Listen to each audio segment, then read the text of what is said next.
রাজ্যে যখন রান্নার গ্যাস নিয়ে চলছে হাহাকার, ঠিক সেই সময় নদিয়ার 12 নম্বর জাতীয় সড়কের ওপর ডিভাইডার ভেঙে পাল্টি খেল গ্যাস বোঝাই একটি ট্যাঙ্কার। হলদিয়া থেকে জলপাইগুড়িগামী এই গ্যাস বোঝাই ট্যাঙ্কার হঠাৎই নিয়ন্ত্রণ হারিয়ে রাস্তার মাঝে থাকা ডিভাইডার ভেঙে পাল্টি খায়।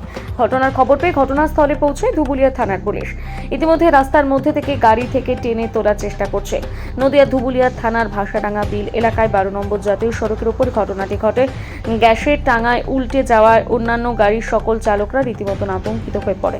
জাতীয় সড়কের একটি লেন ইতিমধ্যে বন্ধ করে দেওয়া হয়েছে, অন্য একটা লেন দিয়ে দুই দিকের গাড়ি চলাচল স্বাভাবিক রেখেছে পুলিশ। কী কারণে বিপত্তি তা নিজেও জানে না গাড়ির চালক বা খালাসি।